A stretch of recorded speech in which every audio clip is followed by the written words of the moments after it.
বিসমিল্লাহির রহমানির রহিম। আসসালামু আলাইকুম সুপ্রিয় প্রাণপ্রিয় শিক্ষার্থীবৃন্দ, কেমন আছো তোমরা সবাই? স্যার ভালো আছি, আপনি কেমন আছেন? আমিও ভালো আছি আলহামদুলিল্লাহ। লাবিবা আছে 10 রোল, প্রীতম পাল, মাহফুজ, মেঘা, তারপর হচ্ছে মতিউর রহমান মৌ, মিতানুর রহমান মৌ সরি, তারপর হচ্ছে নাফিসা ফোর, নামিরা, প্রীতম পাল, সামিউল ইসলাম। মাত্র 10 জন আছে ক্লাসে, আস্তে আস্তে জয়েন করবে। আমি শুরু করে দিই, তাহলে আস্তে আস্তে সবাই জয়েন করবে। প্রিভিয়াস ক্লাসে কতজন ছিল নাফিসা, দেখেছিলে? স্যার গত ক্লাসে অনেকজনই ছিল, 12-13 জন ছিল স্টার্টিং এ, পরে আরো ছিল। আর শেষ পর্যন্ত কতজন ছিল মনে আছে?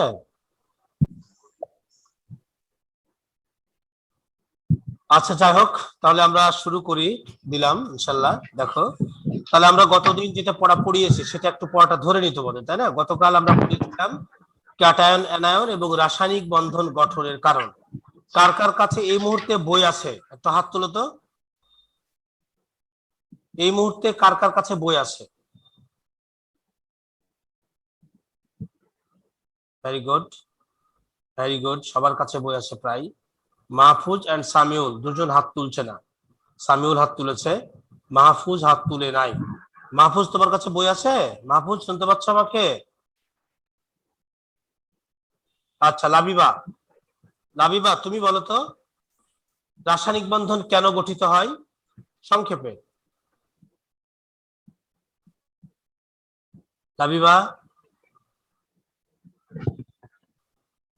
হ্যালো লাবিবা, রাসায়নিক বন্ধন কেন গঠিত হয় লাবিবা বলো। লুবাবা। হ্যাঁ, লুবাবা, সরি লুবাবা, হ্যাঁ বলো।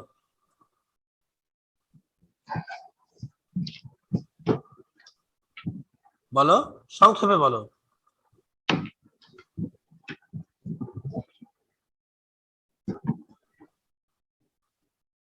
লুবাবা শুনতে পাচ্ছে না। নামিরা বলো,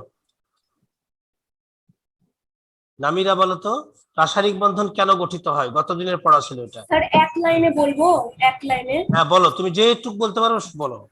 স্যার রাসায়নিক বন্ধনের মূল কারণ হচ্ছে পরমাণুগুলো সর্বশেষ শক্তি স্তরের ইলেকট্রনগুলো নিষ্ক্রিয় গ্যাসের স্থিতিশীল ইলেকট্রন বিন্যাস লাভের প্রবণতা। ওকে, ধন্যবাদ, সুন্দর হয়েছে, এক কথাতে অনেক কিছু হয়ে গেছে আমাদের। আচ্ছা, সামিউল ইসলাম বলো তো, ক্যাটায়ন কাকে বলে? হাত নামায় না সবাই।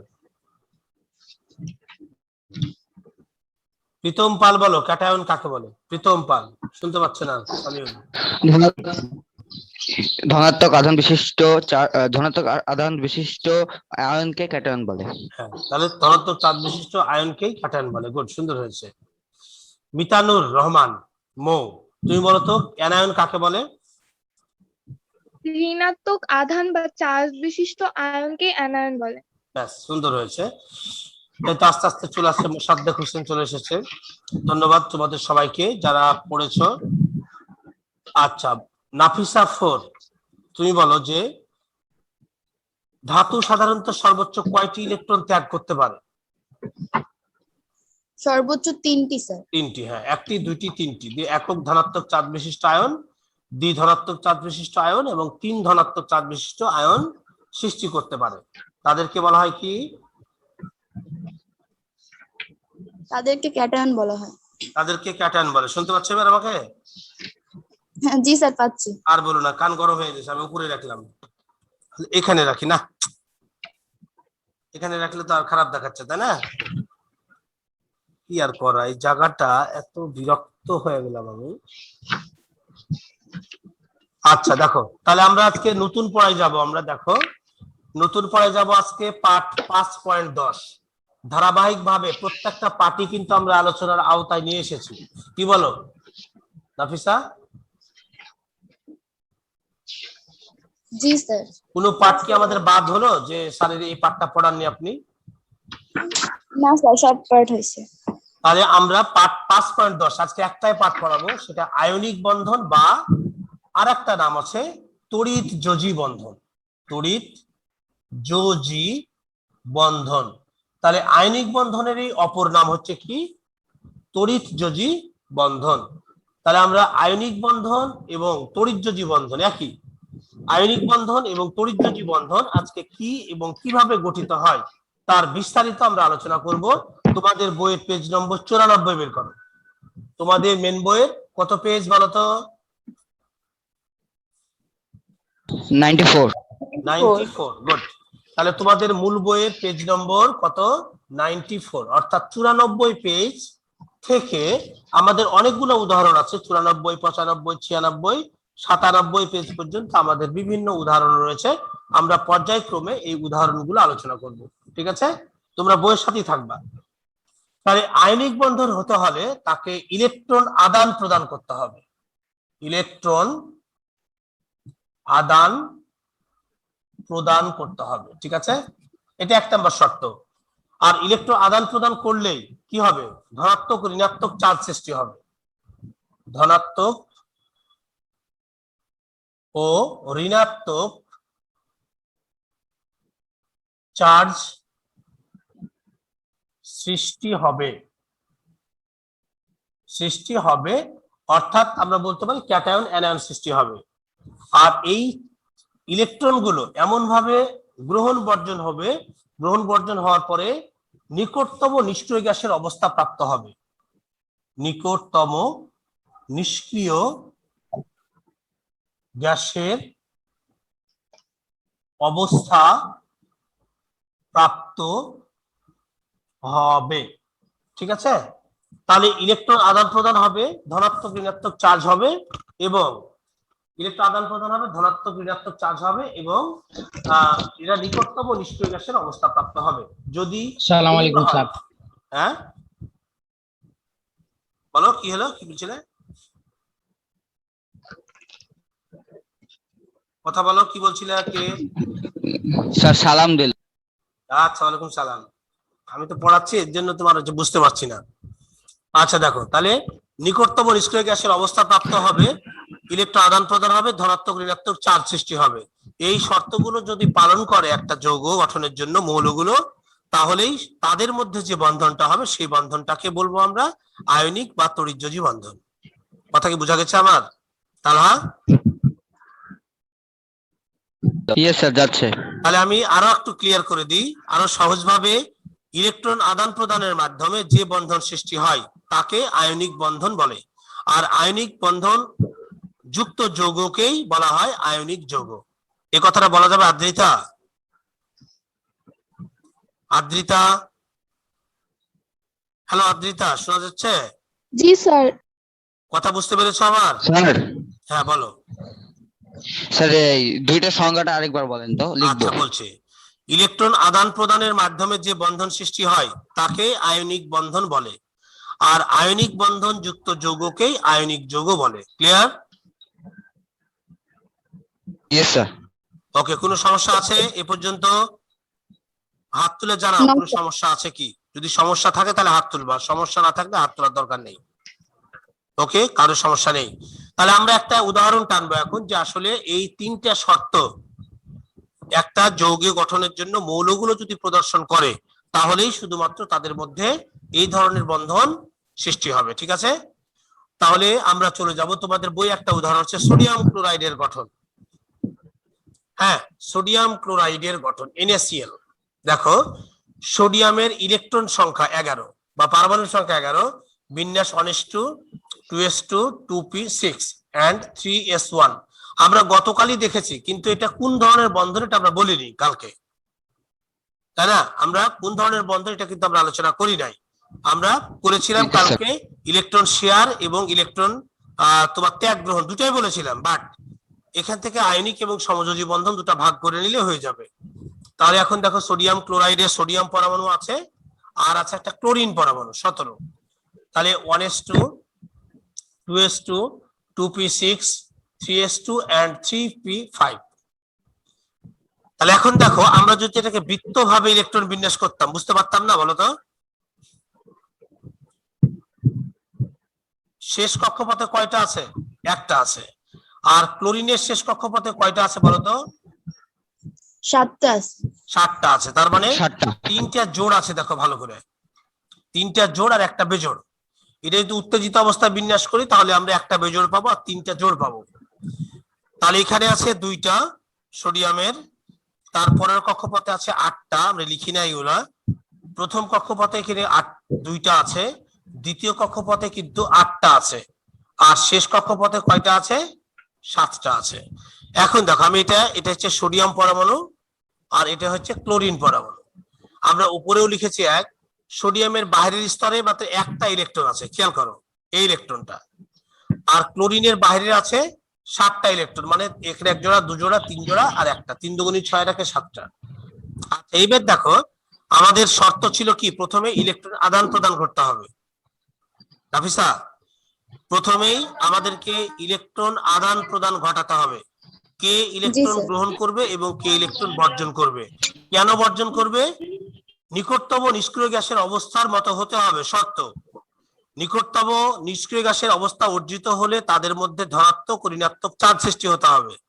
এগুলো কিন্তু সবই ঘটবে যদি, তাহলে এই বন্ধনগুলো সাধারণত একটা ধাতু আর একটা অধাতুর মধ্যে ঘটে। তাহলে ধাতুর সংজ্ঞা কি? যারা ইলেকট্রন ত্যাগ করবে তারা হচ্ছে ধাতু, আর যারা ইলেকট্রন বর্জন গ্রহণ করবে তারা হচ্ছে অধাতু।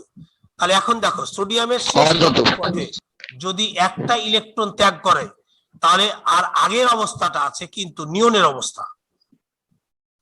নিয়নের পারমাণবিক সংখ্যা 10টা, বলো তো? জি স্যার। নিয়নের পারমাণবিক সংখ্যা 10 ইয়েস স্যার। এবং নিয়নের শেষ কক্ষপথ অষ্টকপূর্ণ আছে 2s2 এবং 2p6। কিন্তু এইটুকু দেখো নিয়নের অবস্থা আছে 1s2 2s2 2p6, এটাও কিন্তু নিয়নের অবস্থা। বাট এর পরবর্তী কক্ষপথে 3s2 এবং 3p5, অর্থাৎ একটা 2টা 3 জোড় আর একটা 7টা ইলেকট্রন আছে। তাহলে নিয়ন থেকে যদি, সোডিয়াম থেকে যদি একটা ইলেকট্রন ত্যাগ করা যায় দিয়ে ক্লোরিনের কাছে আসে, তাহলে কি ক্লোরিন কি ইলেকট্রনটা গ্রহণ করবে? আর্গন গ্রহণ করে আর্গন হয়ে যাবে। তাহলে এটা গ্রহণ করার পরে এটা নিয়ন প্রাপ্ত না হয়ে আর্গনের অবস্থা প্রাপ্ত হলো, আর এ বর্জন করে এটা নিয়নের অবস্থা প্রাপ্ত হলো। ঠিক আছে, কথা বোঝা গেল? এখন দেখো সোডিয়ামের বাইরে একটা ইলেকট্রন ছিল, ক্লোরিনের 7টা ইলেকট্রন কি তার কাছে যেতে পারতো? বলো। না স্যার। যেতে পারতো No, না, sir. কেন নাফিসা? স্যার একটা ইলেকট্রন ত্যাগ করা যত সহজ, 7টা ইলেকট্রন গ্রহণ করা তত কঠিন। Very good, excellent. তাহলে একটা ইলেকট্রন ত্যাগ করতে যত শক্তির প্রয়োজন হয় 7টা ইলেকট্রন ত্যাগ গ্রহণ করতে তার চেয়ে বেশি শক্তির প্রয়োজন হয়। এই অত শক্তি এই সোডিয়ামের নেই, এর জন্য সোডিয়াম সহজেই একটা ইলেকট্রন ত্যাগ করতে পারে। সোডিয়াম যদি একটা ইলেকট্রন ত্যাগ করে তাহলে কার কাছে যাবে? কার কাছে? এই ক্লোরিনের কাছে চলে গেল। তাহলে সোডিয়াম যদি একটা ত্যাগ করে, তাহলে আমি গতকাল লেখা দেখেছিলাম sodium minus electron equal to Na+, লিখতে পারি এটা? Yes sir. তাহলে আমরা e⁻ দিতে পারবো, কোনো সমস্যা নেই, কিন্তু 1e লেখার দরকার নাই। 2টা হলে 2e লিখতে হবে সামনে, 3টা হলে 3e লিখতে হবে। তাহলে সোডিয়াম সহজেই একটা ইলেকট্রন ত্যাগ করে ধনাত্মক চার্জ বিশিষ্ট পরমাণু বা ক্যাটায়ন সৃষ্টি হয়েছে, আর ক্লোরিন সেই ইলেকট্রনটা গ্রহণ করার ফলে মাইনাস+ ইলেকট্রন, এটা ক্লোরিন একটা ঋণাত্মক চার্জ বিশিষ্ট পরমাণুতে সৃষ্টি হয়েছে।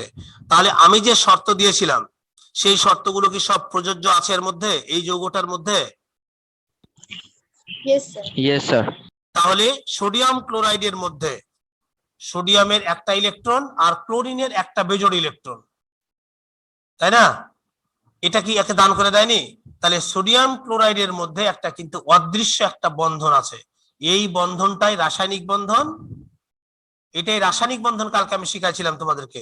তাহলে এই রাসায়নিক বন্ধনের বন্ধনটা এখন রাসায়নিক বন্ধন বললে হবে না, এখন বলতে হবে এটা আয়নিক বন্ধন। ঠিক আছে? তাহলে সোডিয়াম ক্লোরাইডের যে বন্ধনটা, সেই বন্ধনটা হচ্ছে কোন ধরনের বন্ধন এখন হবে? রাসায়নিক বন্ধন তো হবে, কিন্তু রাসায়নিক বন্ধন এখন 2 ভাগে ভাগ করে দেওয়া হয়েছে, একটা আয়নিক বন্ধন, সমযোজী বন্ধন, আর একটা আছে ধাতব বন্ধন, আরো একটা আছে সন্নিবেশ সমযোজী বন্ধন। তোমাদের সিলেবাসে সবগুলো নয়, 9 10-এ শুধুমাত্র আয়নিক, সমযোজী এবং এই ধাতব বন্ধন আছে। সন্নিবেশ সমযোজী বন্ধন এখন তোমাদের নাই, ইন্টারমিডিয়েটে ফার্স্ট ইয়ারে পাবা তোমরা। ঠিক আছে? তাহলে এই বন্ধনটা হচ্ছে আয়নিক বন্ধন। আমরা কি বুঝতে পেরেছি? Yes sir. তাহলে এই যে কথাগুলো লেখা আছে, এই কথাগুলো এবার কি আমরা কি বলেছি কিনা দেখো তো নাফিসা, একটু পড়াশোনা তো প্রথম থেকে। আমরা ইতোপূর্বে জেনেছি যে ধাতুগুলোর আয়নীকরণ শক্তির মান অনেক কম হওয়ায় এরা অতি সহজে সর্বশেষ শক্তি স্তরের এক বা একাধিক ইলেকট্রন ত্যাগ করে ধনাত্মক আধান বিশিষ্ট আয়ন বা ক্যাটায়নে পরিণত হয়। আবার অধাতুগুলোর ইলেকট্রন আসক্তির মান বেশি হওয়ায় এরা সহজেই সর্বশেষ শক্তি স্তরে এক বা একাধিক ইলেকট্রন গ্রহণ করে ঋণাত্মক আধান বিশিষ্ট আয়ন বা অ্যানায়নে পরিণত হয়।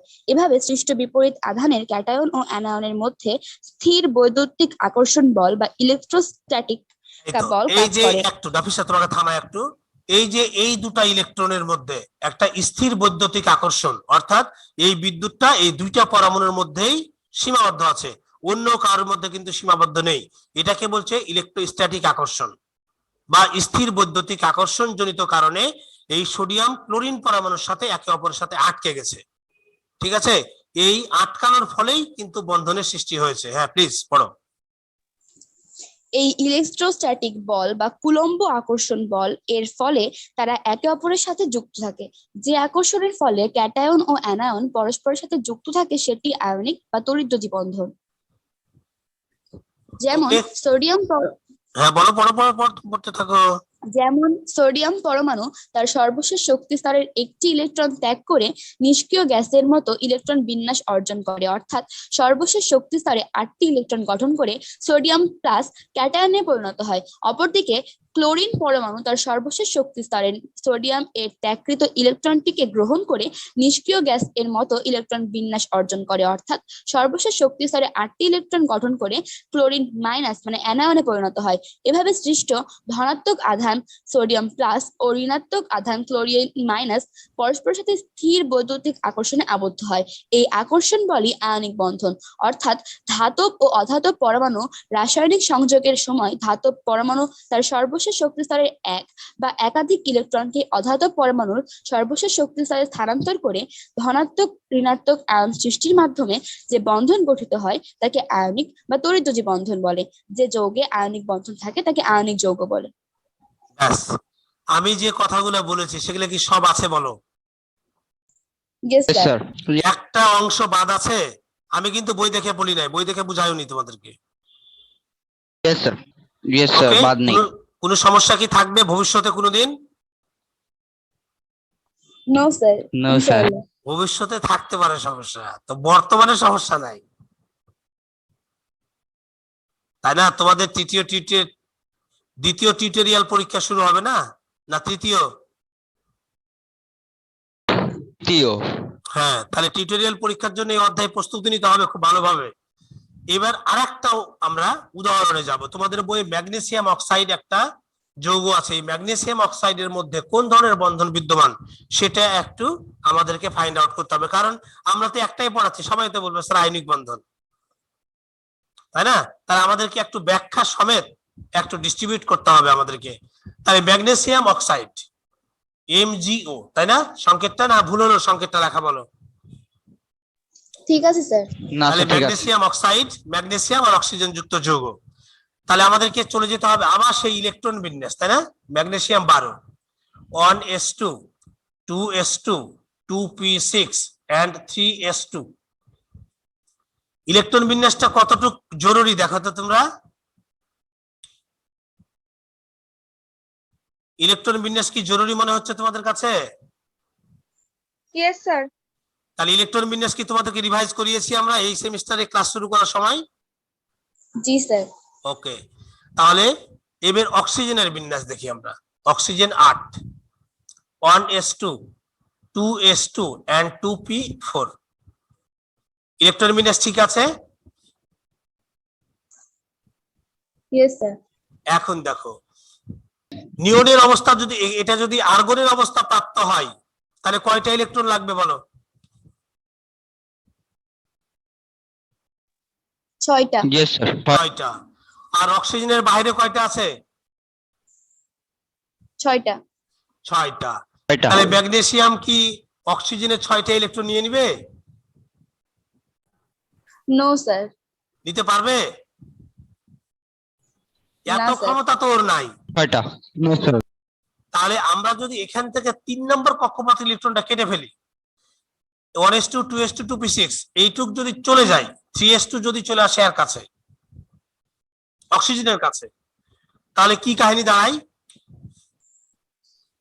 দুইটা নিয়ন হবে। হ্যাঁ তাহলে এটা নিয়নের অবস্থা প্রাপ্ত হয়ে গেল এও কিন্তু নিয়নের অবস্থা প্রাপ্ত হয়ে গেল অবজেক্টিভ অনেক সময় আসে ম্যাগনেসিয়াম অক্সাইড নিচের কোন যৌগটি একই নিষ্ক্রিয় গ্যাসের অবস্থা অর্জিত করে বন্ধন গঠন করে নিচের কোন যৌগটি একই নিষ্ক্রিয় গ্যাসের অবস্থা অর্জন করে বন্ধন গঠন করেছে এরকম প্রশ্ন আসে তাহলে আমাদেরকে খুঁজে বার করতে হবে না এই বিষয়টা স্পষ্ট ধারণা থাকতে হবে না জি স্যার তাহলে ম্যাগনেসিয়াম কয়টা ইলেকট্রন ছাড়লো বলতো দুইটা -2 ইলেকট্রন লিখতে পারবো না ম্যাগনেসিয়ামের বোঝাই কটা দিব বলতো বোঝা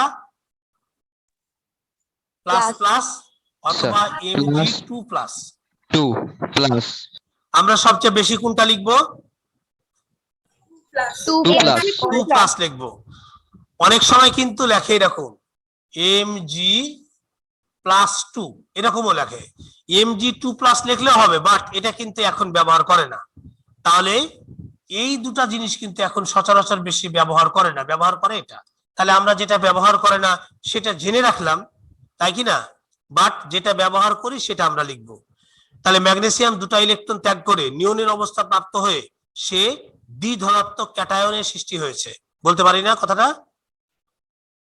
ইয়েস স্যার ইয়েস স্যার এবার অক্সিজেন +2 ইলেকট্রন ইকুয়াল টু কি হলো তাহলে অক্সিজেন 2 মাইনাস -2 কিন্তু লিখবো না আমরা 2 মাইনাস লিখবো অথবা এইভাবে লেখা যায় আগে দুটা মাইনাস অথবা অক্সিজেন -2 এভাবে লেখা যায় কিন্তু আমরা লিখবো এখন এই প্রথমেরটা তাহলে সমানভাবে ইলেকট্রন গ্রহণ বর্জন হয়েছে ইয়েস স্যার তাহলে এই যৌগটার মধ্যে ম্যাগনেসিয়ামের 2 হাত এইভাবে হবে না বলতো দেখি ম্যাগনেসিয়ামের 2 হাত অক্সিজেনের 2 হাতে লেগে গেছে তাহলে এখানে দ্বিবন্ধনযুক্ত হাইড্রোকার্বন দ্বিবন্ধনযুক্ত যৌগ উৎপন্ন হয়েছে যেটা হচ্ছে আয়নিক বন্ধন বলো বোঝা গেছে কি ইয়েস স্যার একবারে ক্লিয়ার ইয়েস স্যার এইভাবে ক্যালসিয়াম অক্সাইড যৌগটি কোন ধরনের বন্ধন গঠন করবে লেখা যাবে না ক্যালসিয়াম অক্সাইড লেখা যাবে বলো বলো বলো বলো যাবে স্যার ক্যালসিয়াম অক্সাইড তাহলে নতুন একটা তথ্য নিয়ে যাবে আর বেশিক্ষণ ক্লাসটা আর কয় মিনিট আছে ক্লাস না এখনো প্রায় 10 মিনিট আছে সুন্দর হবে AlCl3 এটার নাম কি কে বলতে পারবে হাত তুলো তো দেখি কে বলতে পারবে অ্যালুমিনিয়াম ক্লোরাইড অ্যালুমিনিয়াম ক্লোরাইড অনেকে পারবে হয়তো এই জিনিসটা অ্যালুমিনিয়াম ক্লোরাইড তাহলে অ্যালুমিনিয়াম ক্লোরাইড একটা যৌগ এর মধ্যে কোন ধরনের বন্ধন বিদ্যমান সেটা এখন দেখতে হবে আচ্ছা দেখি আমরা তাহলে সবকিছুর মূলেই কিন্তু ইলেকট্রন বিন্যাস রাইট ইয়েস স্যার আচ্ছা দেখি আমরা অ্যালুমিনিয়ামের পারমাণবিক সংখ্যা কত কে বলতে পারবে 13 good 1s2 2s2 2p6 3s2 and 3p1 ঠিক আছে yes sir chlorine 17 yes sir 1s2 2s2 2p6 3s2 and 3p5 ওকে আছে অ্যালুমিনিয়াম ক্লোরাইডে অ্যালুমিনিয়াম কয় পরমাণু আছে বলো তো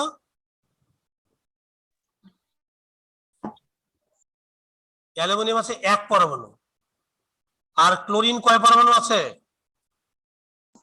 3 পরমাণু ওকে এটা কিন্তু আমাদেরকে মাথার মধ্যে ঢুকাতে হবে আগে সংকেত থেকেই তো আমরা বুঝতে পারছি সংকেত লেখা আমরা শিখে আসি নাই বলো তো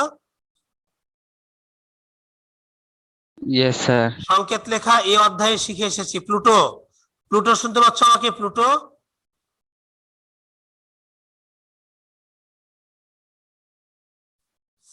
আচ্ছা যাই হোক, তাহলে এখন দেখো অ্যালুমিনিয়ামের কাহিনী কি, বাইরে কয়টা আছে বলতো? নিষ্ক্রিয় গ্যাসের অবস্থা অর্জন করার পরে এক্সট্রা কয়টা আছে? তিনটা। তিনটা। আর এর বাইরে কয়টা আছে? সাতটা। সাতটা। ছেড়ে দিবে না গ্রহণ করবে এই পাবলিক? গ্রহণ করবে। গ্রহণ করবে। তাহলে এখানে অ্যালুমিনিয়ামের এক পরমাণু ছিল, এক পরমাণু থেকে তিনটা ইলেকট্রন গেল। ক্লোরিনের একটা পরমাণু এখানে আছে, ক্লোরিনের মোট 3 পরমাণু আছে, তাহলে 3 পরমাণুকে 3টা ইলেকট্রন কিন্তু দিবে, মানে এরকম। জি স্যার। ক্লোরিন 17, 3বার লিখতে হবে না, আমি জাস্ট বোঝার জন্য লেখাচ্ছি। 3s2 3p5। আর একটা ক্লোরিন 17, 3s2 3p5। ক্লোরিন, একটা ক্লোরিনের 3টে ইলেকট্রন, একটা ক্লোরিনকে দিলে কি কাজ হবে বলো? আরো অবশিষ্ট থেকে যাবে না 2টা? জি স্যার। এর জন্য সংকেত থেকে আমরা দেখতে পাচ্ছি অ্যালুমিনিয়ামের 3টা ইলেকট্রন ক্লোরিনের 3টা পরমাণুকে দিতে হবে, তাহলে 3জনই আর্গনের অবস্থা প্রাপ্ত হবে। তাহলে এখানে +1 অ্যালুমিনিয়ামের, এখানে +1 অ্যালুমিনিয়ামের, এখানেও +1 অ্যালুমিনিয়ামের। তাহলে এটা হলো কি Cl-, এটা হলো Cl-, এটা হলো Cl-, রাইট? আর অ্যালুমিনিয়াম ছেড়ে দিল কয়টা? -3 ইলেকট্রন, ইকুয়াল টু Al3+। বুঝা কি গেল? জি স্যার। এবার এখানে 3বার কি লিখবে তোমরা, না একবার লিখবা, কোনটা? 3Cl লিখবা, প্লাস ইলেকট্রন, মানে এটা বোঝা হলো 3টা ক্লোরিন পরমাণুকে 3টা ইলেকট্রন দিয়ে দিল। ঠিক আছে, 3টা ক্লোরিন পরমাণুকে 3টা ইলেকট্রন দিয়ে দিল, দিয়ে কি হলো? 3Cl-। বুঝা কি গেল বলো তো? জি স্যার। আমরা কি ডাউট হবে আমাদের আর বলো?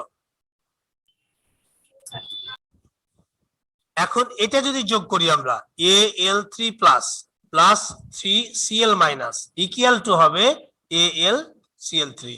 তাহলে আয়নিক বন্ধনের যে আয়নিক বন্ধন গঠনের যে শর্ত, সেই শর্ত কি এই যৌগটার মধ্যে রয়েছে?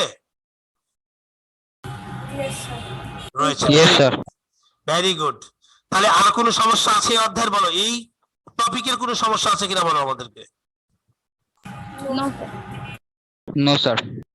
No sir. তাহলে তোমরা এবার নাফিসা যতটুকু পড়েছিলে তার পরের টুকু একটু পড়ে শোনাও আমাদেরকে, যেখান থেকে পড়েছিলে তার পরের থেকে একটু শোনাও।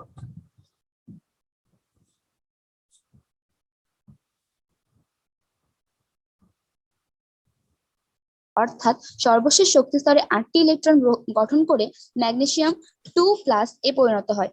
আবার অক্সিজেন পরমাণু ওই 2টি ইলেকট্রন গ্রহণ করে নিষ্ক্রিয় গ্যাস নিয়নের মতো ইলেকট্রন বিন্যাস অর্জন করে। অর্থাৎ সর্বশেষ শক্তি স্তরে 8টি ইলেকট্রন গ্রহণ করে অক্সিজেন 2- এ পরিণত হয়। এবার ম্যাগনেসিয়াম 2+ এবং অক্সিজেন 2- কাছাকাছি এসে আয়নিক বন্ধন তৈরি করে। যে যৌগে আয়নিক বন্ধন বিদ্যমান সেই যৌগকে আয়নিক যৌগ বলে, যেমন ম্যাগনেসিয়াম অক্সাইড একটি আয়নিক যৌগ। স্যার সোডিয়াম হাইড্রাইড দেশ একটা, হ্যাঁ কোনো সমস্যা নেই। সোডিয়াম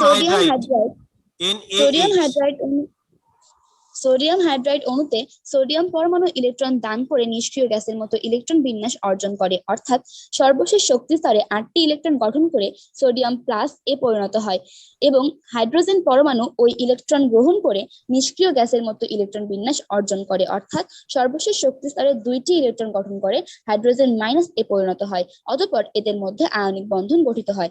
ক্যালসিয়াম অক্সাইড অণুতে ক্যালসিয়াম পরমাণু 2টি ইলেকট্রন ত্যাগ করে নিষ্ক্রিয় গ্যাসের মতো ইলেকট্রন বিন্যাস অর্জন করে। অর্থাৎ সর্বশেষ শক্তি স্তরে 8টি ইলেকট্রন গঠন করে ক্যালসিয়াম 2+ এ পরিণত হয়। অক্সিজেন পরমাণু সেই 2টি ইলেকট্রন গ্রহণ করে নিষ্ক্রিয় গ্যাসের মতো ইলেকট্রন বিন্যাস অর্জন করে। অর্থাৎ সর্বশেষ শক্তি স্তরে 8টি ইলেকট্রন গঠন করে অক্সিজেন 2- এ পরিণত হয়, অতএব ক্যালসিয়াম 2+ এবং অক্সিজেন 2- এর মধ্যে আয়নিক বন্ধন গঠিত হয়।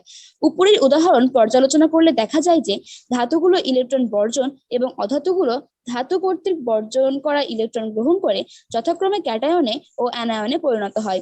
এই ক্যাটায়ন ও অ্যানায়ন পরস্পরের কাছাকাছি আবদ্ধ হয়ে আয়নিক বন্ধন তৈরি করে। উল্লেখ্য, পর্যায় সারণীর 1, ও 2 নম্বর গ্রুপের ধাতব মৌলসমূহ এবং 16 ও 17 নম্বর গ্রুপের অধাতব মৌলসমূহ সাধারণত আয়নিক বন্ধন তৈরি করে। প্রত্যেকটি নিয়মের কিছু না কিছু ব্যতিক্রম থাকে, যেমন এখানে 13 নম্বর গ্রুপের অ্যালুমিনিয়াম মৌলটি 1 ও 2 নম্বর গ্রুপের মৌল না হওয়া সত্ত্বেও আয়নিক বন্ধন তৈরি করে। অন্য মৌলসমূহ তাদের সর্বশেষ শক্তি স্তরে অনেক বেশি ইলেকট্রন ধারণ করার কারণে তারা ইলেকট্রন বর্জন বা গ্রহণ করার প্রবণতা দেখায় না, ফলে তারা আয়নিক বন্ধনও তৈরি করে না। আয়নিক বন্ধন স্থির বৈদ্যুতিক আকর্ষণের মাধ্যমে ঘটে বলে এই বন্ধন খুবই শক্তিশালী হয়। ওকে, আমার কথাগুলো কি আছে? আছে স্যার। সব আছে ইনশাআল্লাহ। তাহলে আজকে লেকচার Yes, sir, আছে। তোমরা ভালোভাবে? Yes sir. তাহলে এখন তোমাদেরকে আগামী দিন একটা অ্যাসাইনমেন্ট করতে হবে, সেটা হচ্ছে ক্যালসিয়াম অক্সাইডের বন্ধন গঠন প্রক্রিয়া। অ্যাসাইনমেন্ট করবা, ব্যাখ্যা। হ্যাঁ, ক্যালসিয়াম অক্সাইডের বন্ধন গঠন প্রক্রিয়া মানে কোন বন্ধন গঠন করে তা যুক্তিযুক্ত প্রমাণ সহ ভাষা দিয়ে লিখে আমাকে অ্যাসাইনমেন্ট দিবা, ঠিক আছে? CaO এর বন্ধন গঠন প্রক্রিয়া, বন্ধন গঠন প্রক্রিয়া চিত্রের মাধ্যমে ব্যাখ্যা, চিত্রের সাহায্যে। চিত্র মানে বুঝতে পারলা তো? স্যার যে ডায়াগ্রাম আঁকিয়ে। হ্যাঁ, ডায়াগ্রাম, গুড। এটা তোমাদের HW আগামী ক্লাসে। কবে আগামী ক্লাস আছে আমার বলো তো? কখন ক্লাস আছে বলো?